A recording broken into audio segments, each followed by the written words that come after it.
آپ نے باڑ اور فصل والا محاورہ تو سنا ہی ہوگا، وہی محاورہ جس میں بتایا جاتا ہے کہ کبھی کبھی فصل کی حفاظت کے لیے لگائی گئی باڑ ہی اتنی بڑھ جاتی ہے کہ فصل کو کھانے لگتی ہے۔ قطر، متحدہ عرب امارات، کویت، بحرین، اردن اور سعودی عرب میں امریکی فوجی اڈوں پر ایران کے حملے۔ 27 فروری 2026 بھی وہ دن تھا جب عالم عرب پر یہ حقیقت کھل گئی کہ شاید حفاظتی باڑ ان کی اشروں کی محنت کی فصل کھا رہی ہے۔ بس یہ دن یاد رکھیے گا، اس دن کے بعد نہ تو مشرق وسطیٰ پہلے جیسا محفوظ رہا اور نہ ہی اس خطے کی معیشتیں سرمایہ کاری کے لیے قابل اعتماد رہیں، اور اس کی وجہ بنے ہیں وہ امریکی فوجی اڈے جسے خلیجی ممالک اپنے تحفظ کی سب سے بڑی ضمانت سمجھتے تھے۔ مگر 27 فروری کے بعد یہی اڈے ان خلیجی ممالک کے لیے سب سے بڑا سیکیورٹی رسک بن گئے۔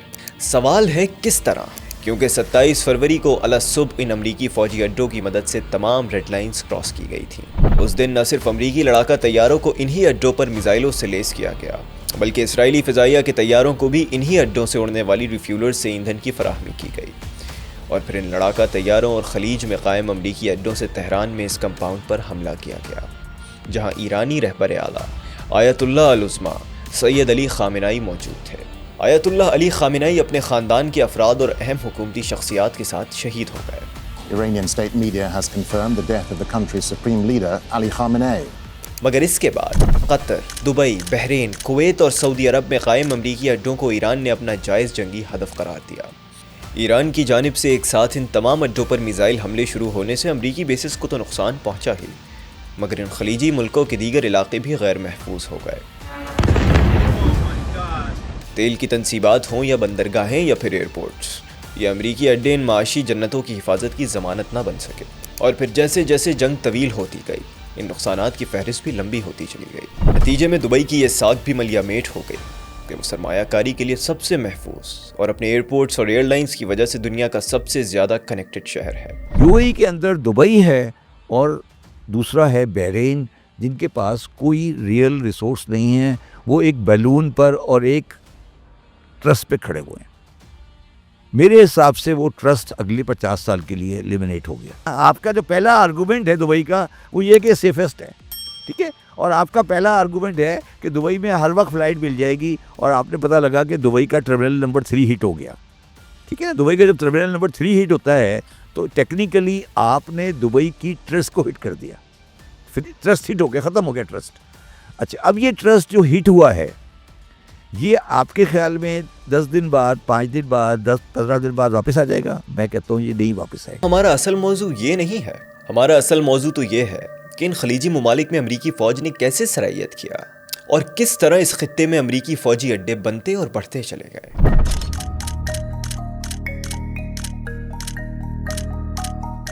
وقت کرتا ہے پرورش برسوں، حادثہ ایک دم نہیں ہوتا، اس لیے خلیج میں امریکی اڈوں کی موجودہ صورتحال کو سمجھنے کے لیے اس کا پس منظر سمجھنا ضروری ہے۔ مختصراً یہ کہا جا سکتا ہے کہ خلیجی ملکوں میں امریکی اڈوں کی زنجیر میں جکڑنے کی بنیاد بھی ایک جنگ اور عراق کے سابق صدر صدام حسین کی ایک غلطی نے رکھی تھی، اور اس کی وجہ یہ تھی کہ 1980 سے اگست 1988 تک جاری رہنے والی ایران کے خلاف جنگ کی وجہ سے عراق شدید مالی مشکلات کا شکار تھا۔ جنگ کے دوران کویت عراق کی اس وجہ سے مالی مدد کرتا رہا کہ عراق خلیجی ملکوں کی جانب ایران کی پیش قدمی میں رکاوٹ ہے۔ جنگ کے دوران بصرہ کی بندرگاہ بند ہونے کی وجہ سے عراق نے کئی برسوں تک کویت کی بندرگاہ کو بھی استعمال کیا۔ ایران عراق جنگ کے دوران کویت کی جانب سے وقتاً فوقتاً عراق کو دی جانے والی رقم 14 ارب ڈالرز تک پہنچ چکی تھی۔ جنگ ختم ہونے کے بعد جب کویت نے اس رقم کا تقاضا کیا تو صدام حکومت کی جانب سے لیت و لال سے کام لیا گیا۔ عراق اور کویت کے درمیان دوسرا تنازعہ تیل کی پیداوار کے معاملے پر شروع ہوا۔ عراق کا موقف تھا کویت اوپیک کے مقرر کردہ کوٹے سے زیادہ تیل کی پیداوار کر کے عالمی قیمتوں میں کمی کا سبب بن رہا ہے، جس کا نقصان عراق کی معیشت کو ہو رہا ہے۔ صدام حسین کے وزیر اعظم طارق عزیز نے تو یہاں تک کہا کہ تیل کی عالمی قیمت میں $1 کی کمی کا خمیازہ عراقی معیشت کو سالانہ $1 ارب کی نقصان کی صورت میں ہوتا ہے۔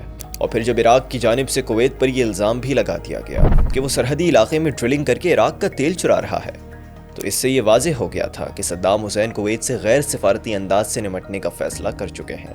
اور پھر 2 اگست 1990 کو آدھی رات کو عراقی افواج کویت میں داخل ہوئیں اور کسی بڑی مزاحمت کا سامنا کیے بغیر کویت پر قبضہ کر لیا۔ کویت پر قبضہ صدام حسین کی وہ غلطی تھی جس نے امریکی اونٹ کو اربوں کے خیمے میں سر گھسانے کا موقع دیا، اور اسی وجہ سے ہزاروں میل دور سے آنے والا امریکہ مشرق وسطیٰ کی ایک بالادست اور فیصلہ کن ملٹری طاقت بن گیا۔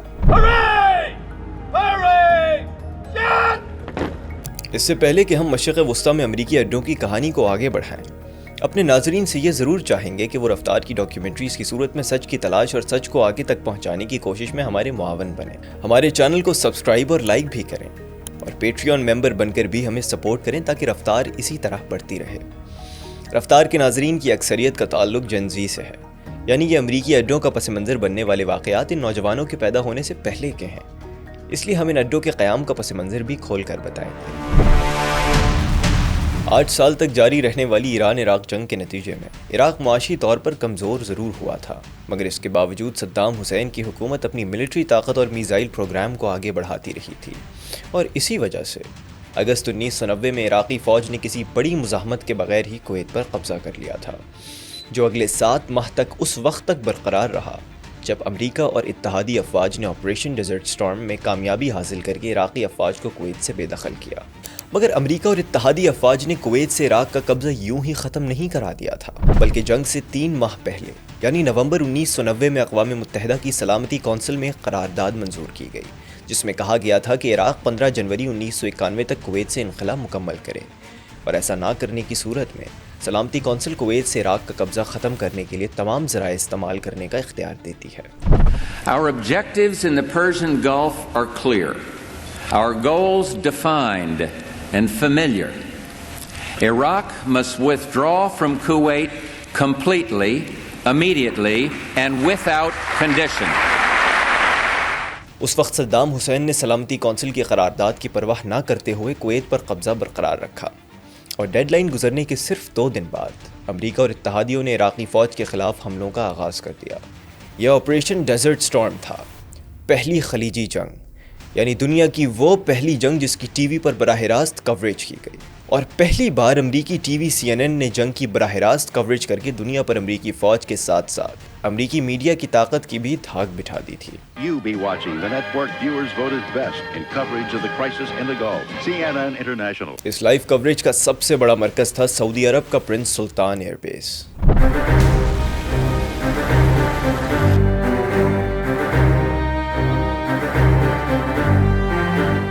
پرنس سلطان ایئر بیس سعودی عرب کے وسطی علاقے الخرج میں 1951 میں تعمیر کیا گیا تھا، مگر اس کے اہم امریکی اڈہ بننے کا آغاز اس وقت ہوا جب امریکہ سمیت 42 ملکوں نے آپریشن ڈیزرٹ سٹارم کا آغاز کیا۔ 17 جنوری 1991 تک پرنس سلطان ایئر بیس پر امریکی ایئر فورس کے تقریباً 5000 اہلکار موجود تھے۔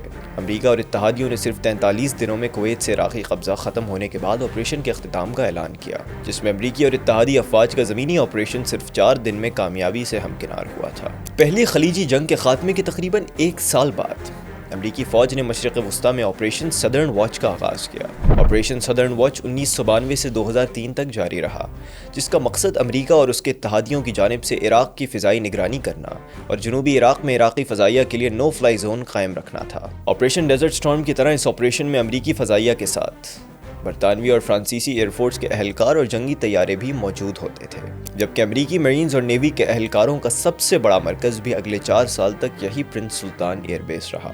پرنس سلطان ایئر بیس مشرق وسطیٰ میں امریکی اور سعودی دفاعی شراکت داری کی سب سے بڑی علامت بنا۔ اسی فوجی اڈے سے امریکہ کے خلیجی ملکوں کے نیٹ سیکیورٹی پرووائڈر بننے کا آغاز ہوا، کیونکہ اس وقت سعودی عرب نے امریکی فوج اور ملٹری بیسز کو اپنے حفاظت کی ضمانت سمجھا تھا۔ اس وقت سعودی سوسائٹی نے تو امریکی اڈوں کے قیام پر کسی بے چینی کا اظہار نہیں کیا تھا، مگر سعودی عرب کے اندر سے ہی اسامہ بن لادن نے امریکی افواج کو جزیرہ نما عرب سے نکالنے کا مطالبہ کر کے سعودی حکومت کے ساتھ امریکہ کے لیے بھی تشویش اور بے چینی پیدا کر دی تھی۔ اسامہ بن لادن، جو 1 سال پہلے افغانستان میں روس کی شکست میں کردار ادا کرنے کے بعد واپس سعودی عرب پہنچ چکے تھے۔ اسامہ بن لادن سعودی حکومت سے یہ مطالبہ کرنے کے بعد پہلے یمن اور پھر سوڈان چلے گئے۔ ان کی تنظیم القاعدہ نے جزیرہ نما عرب میں امریکی فوجی تنصیبات پر کئی حملے بھی کیے۔ 1996 میں امریکی فوجیوں کے رہائش گاہ خوبر ٹاور پر اور سن 2000 میں یمن کے ساحل کے قریب امریکی بحری جہاز USS کول پر حملے کیے گئے۔ خوبر ٹاور پر القاعدہ کے حملے میں 19 امریکی فوجی ہلاک اور 400 سے زائد زخمی ہوئے، جبکہ یمن کے ساحل پر USS کول پر حملے میں 17 فوجی ہلاک اور درجنوں زخمی ہوئے، مگر القاعدہ کی یہ کارروائیاں امریکی اڈوں کے برقرار رہنے میں کوئی رکاوٹ نہ بن سکی۔ پرنس سلطان ایئر بیس اور 3 دیگر امریکی فوجی اڈے بھی اپنی جگہ قائم رہے۔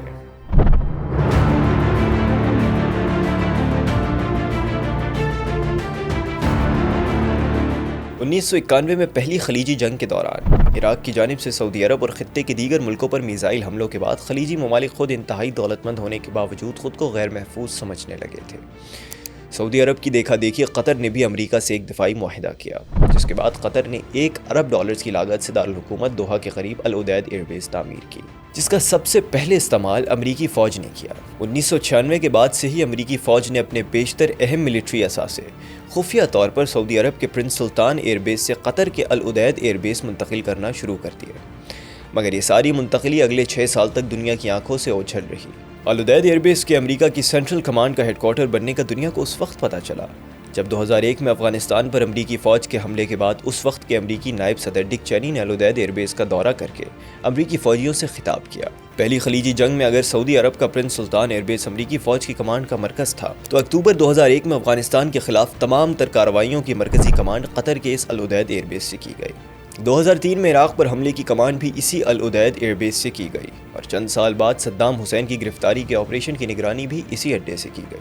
وہی صدام حسین جن کی ایک غلطی مشرق وسطیٰ میں امریکی فوجی اڈوں کے بننے اور بڑھنے کا سبب بنتی چلی گئی تھی، اور 27 فروری کو تہران میں ایرانی سپریم لیڈر آیت اللہ خامنئی اور دیگر ایرانی رہنماؤں کی شہادت کا سبب بننے والے حملوں میں امریکی فوج کی کارروائیوں میں بنیادی کردار بھی اسی فوجی اڈے کا تھا۔ یعنی گزشتہ 30 سال سے مشرق وسطیٰ اور جنوبی ایشیا میں تمام تر امریکی کارروائیوں کی کمان اسی اڈے سے سنبھالی گئی ہے۔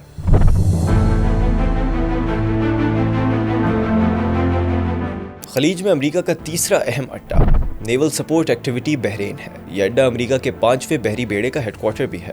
قطر کے العدید ایئر بیس کے بعد خلیج فارس میں اسٹریٹجک لحاظ سے امریکہ کی حساس ترین انسٹالیشن بحرین کے دارالحکومت مانامہ کے قریب واقع یہی نیول بیس ہے۔ بحرین کا یہ نیول بیس 5th فلیٹ کی میزبانی کے ساتھ ساتھ امریکی بحریہ کی مشرق وسطیٰ کے خطے میں طاقت کی بھی علامت ہے۔ NSA بحرین جنگی جہازوں، آبدوزوں اور طیارہ بردار بحری بیڑوں کے لیے ایک مرکزی کمانڈ ہب ہے۔ یہاں سے امریکی بحریہ خلیج فارس اور بحیرہ عرب کے ساتھ بحیرہ احمر پر بھی اپنا کنٹرول قائم رکھتی ہے۔ بحرین میں 5ویں بحری بیڑے کو لانے کا مقصد دنیا میں توانائی کی اہم ترین گزرگاہ آبنائے ہرمز پر کنٹرول قائم رکھنا بھی تھا۔ عرب بادشاہتوں نے خلیج فارس میں ایران اور خلیج تعاون کونسل کے ممالک کے درمیان بحری طاقت کا توازن بھی اسی 5ویں امریکی بحری بیڑے کو سمجھا تھا۔ NSA بحرین کو 1930 سے 1971 تک برطانوی بحریہ نے استعمال کیا تھا۔ 1971 میں برطانیہ سے آزادی کے بعد بحرین نے امریکی فوج کو کچھ عرصے کے لیے دیا تھا، مگر نیول سپورٹ ایکٹیویٹی کی موجودہ حیثیت بھی صدام حسین کی وجہ سے ہونے والی پہلی خلیجی جنگ کے بعد 1995 میں ہی قائم ہوئی تھی۔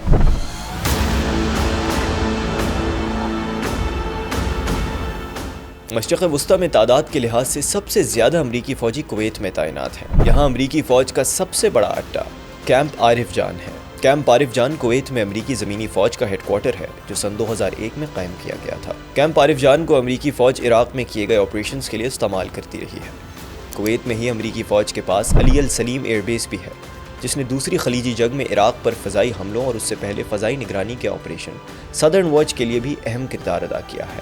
امریکی فوج اور ایئر فورس کے زیر استعمال ان اڈوں کے علاوہ کویت میں ایک نیول بیس بھی امریکی فوج کے زیر استعمال ہے۔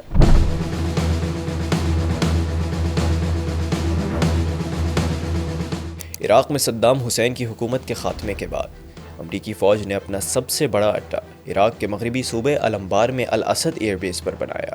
دریائے فرات کے کنارے واقع یہ امریکی فوجی اڈا شام میں امریکی فوج کی کارروائیوں کے لیے بھی انتہائی اہم سمجھا جاتا ہے۔ 2020 میں امریکہ کی جانب سے ایرانی پاسداران انقلاب کے اہم کمانڈر قاسم سلیمانی کو نشانہ بنائے جانے کے بعد ایران نے اسد ایئر بیس پر میزائل حملے کیے تھے۔ اسی ایئر بیس کے مرکزی حصے کو عین الاسد ایئر بیس بھی کہا جاتا ہے۔ عراق میں امریکی فوج کا دوسرا اہم اڈا اربل ایئر بیس ہے، جو شمالی عراق کے کردستان ریجن میں قائم ہے۔ ان دو اڈوں کے علاوہ بھی عراق میں مجموعی طور پر امریکی فوج کے 8 اڈے موجود ہیں۔ 27 فروری 2026 کے بعد سے عراق میں موجود امریکی اڈوں کو ایران کے خلاف کارروائیوں اور فضائی نگرانی کے لیے بھی استعمال کیا گیا ہے۔ جواب میں ایران نے عراق میں موجود تقریباً تمام ہی امریکی اڈوں کو اپنے میزائلوں اور ڈرون سے نشانہ بنایا ہے، یعنی خلیجی ممالک کی طرح عراق کے لیے بھی امریکی فوجی اڈے تحفظ سے زیادہ عدم تحفظ کا سبب بنے ہیں۔